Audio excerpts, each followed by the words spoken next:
السلام علیکم پیارے بچوں، کیا حال چال ہیں آپ کے؟ امید ہے آپ ٹھیک ہوں گے۔ میں آج آپ کے لیے ایک اور نئی کہانی لے کے آئی ہوں۔ یہ کہانی ایسی ہے، اس میں سے آپ کو تھوڑی سی مذہبی معلومات بھی ملیں گی اور تھوڑی سی تاریخی معلومات بھی ملیں گی۔ تو بچوں، بہت پرانے زمانے کا ذکر ہے، اس زمانے کا ذکر ہے جب مصر میں فرعونوں کی حکومت ہوا کرتی تھی۔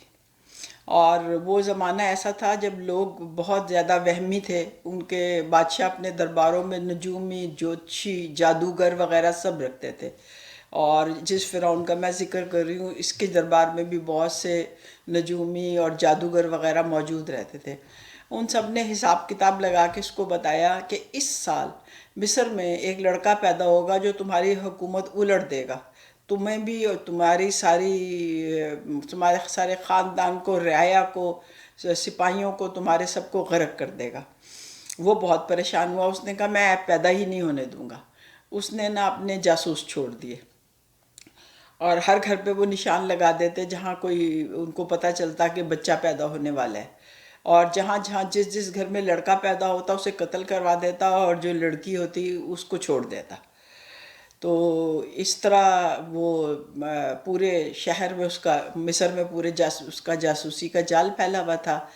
دوسری طرف وہاں پہ حضرت موسیٰ کی والدہ جو تھیں وہ بہت پریشان رہنے لگی، کیونکہ حضرت موسیٰ دنیا میں آنے والے تھے اور وہ والدہ کے کوکھ میں تھے، تو وہ بہت پریشان رہنے لگی۔ بہرحال وہ دن ہوا جب وہ پیدا ہوئے تو ان کی والدہ نے کیا کیا، ایک لکڑی کی تنکوں کی بڑی اچھی ٹوکری بنائی، اس میں بہت اچھا سا بستر بچھا کے حضرت موسیٰ کو اچھے سے کپڑے پہنا کے ایک کمبل میں لپیٹ کے اس میں لٹا دیا، اور اوپر اس کے ایک کپڑا ڈھک کے اور جنگل کی طرف لے چلی۔ وہاں سے ایک ندی بہتی تھی، بہت اچھی صاف سی، جو کہ فرعون کے محل کے نیچے سے گزرتی تھی۔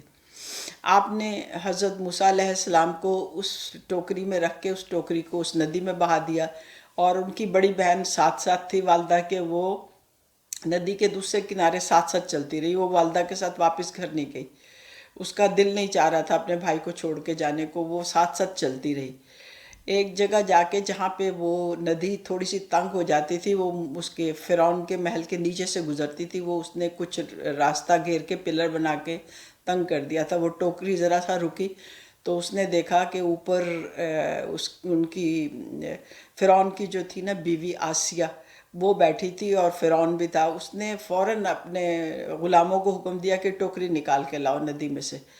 حضرت موسیٰ کی بہن جو تھی وہ ایک درخت کے پیچھے چھپ گئی اور وہ وہاں سے دیکھتی رہی۔ وہ اس کے غلام آئے، وہ ٹوکری اٹھا کے لے گئے۔ انہوں نے جب کپڑا اٹھایا، اس میں سے ایک خوبصورت مسکراتا ہوا بچہ دیکھا تو اس کا دل پہ سیچ گیا۔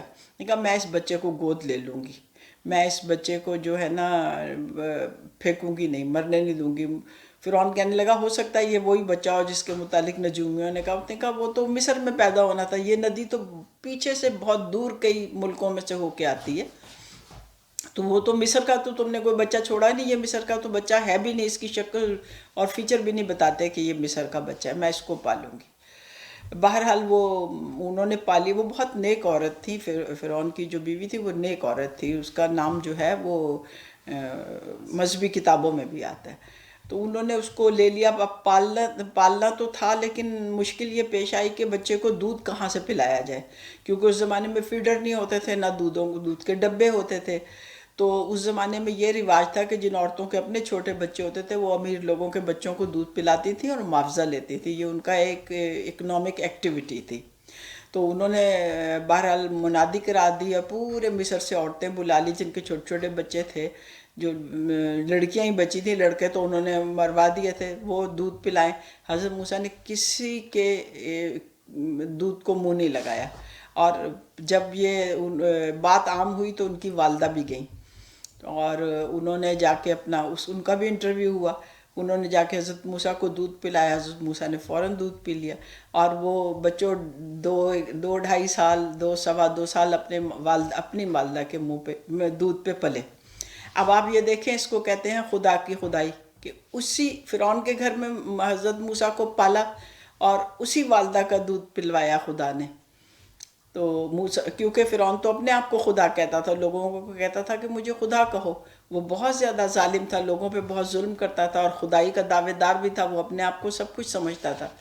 بہرحال وہ اپنی والدہ کے دودھ پہ پلے اور بڑے ناز و نیم میں وہاں پہ پلے، اور جیسے جیسے وہ بڑے ہوتے گئے تو فرعون کو کچھ تھوڑا تھوڑا کھٹکا محسوس ہوتا گیا، کیونکہ وہ ان کی ذہانت اور ان کی باتیں جو تھیں وہ فرعون اس سے تھوڑا سا خوف بھی کھانے لگا، اور ان کی ذہانت سے وہ ڈرتا بھی تھا۔ بہرحال ہوتے ہوتے انہوں نے اپنا آہستہ آہستہ دین کا مذہب کا پرچار شروع کر دیا کہ خدا ایک ہے، فرعون خدا نہیں ہے۔ تو یہ اس بات کے بعد فرعون ان کا دشمن ہو گیا اور وہ گھر چھوڑ کے چلے گئے۔ انہوں نے اپنی فوج بنا لی، ان کے اپنے فالوورز بن گئے، اور فرعون سے ان کی آمنے سامنے دشمنی ہو گئی۔ اب فرعون جو ہے وہ ان کو برباد کرنے کے لیے بہت بڑا لشکر لے کے نکلا، اور جو لوگ ان کے حضرت موسیٰ علیہ السلام کے پیروکار ہوتے تھے وہ ان کو قتل کروا دیتا تھا۔ تو لوگوں نے کہا حضرت موسیٰ سے کہ ہم یہ چھوڑ دیں گے شہر، تو یہ ورنہ ہمیں قتل کروا دے گا۔ حضرت موسیٰ نے کہا کوئی بات نہیں۔ ان پہ وحی نازل ہوئی کہ تم اپنے بندوں کو لے کے دریائے نیل سے نکل کے دوسرے دریا نیل پار کر جاؤ۔ حضرت موسیٰ نے خدا کی وحی پہ عمل کیا، اپنے بندوں کو لے کے لشکر لے کے جب چلے دریائے نیل کی طرف، فرعون کو خبر ہو گئی، وہ پیچھے بہت بڑا لشکر لے کے آ گیا۔ اب یہ لوگ جیسے ہی دریائے نیل پہ پہنچے تو وہ لشکر ان کا قریب آ گیا تھا۔ حضرت موسیٰ کو حکم ہوا اللہ کا کہ تم اپنا عصا پانی میں ڈال دو۔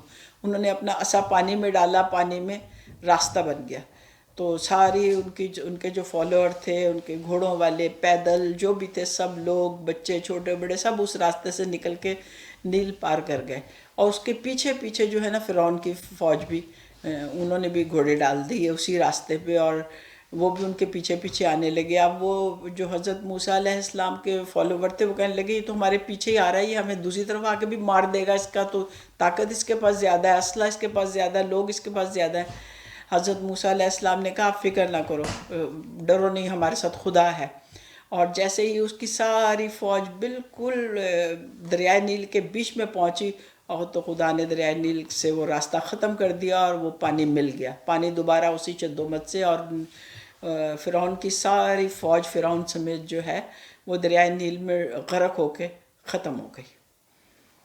تو اس کے یہ جو ہے یہ فرعون کا انجام دیکھ کے اور یہ دیکھ کے کہ اس کے ساتھ کیا ہوا، تو حضرت موسیٰ تو اس کے بعد بھی بہت عرصہ تبلیغ کرتے رہے، ان کے فالوورز بڑھے بھی، اور ان کا یہ ایک بڑا معجزہ تھا۔ ایک تو ان کا معجزہ یہ تھا کہ ان کا ایک ہاتھ جو تھا وہ چمکتا تھا، وہ جب یوں نکالتے تھے اس کو ید بیضا کہتے ہیں، اور ایک ان کے پاس وہ تھا عصا تھا جس کو مار کے انہوں نے راستہ بنایا تھا۔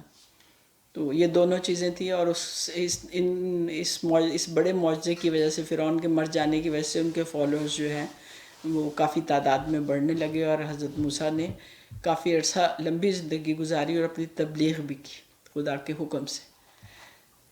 امید ہے بچوں آپ کو یہ سٹوری پسند آئی ہوگی۔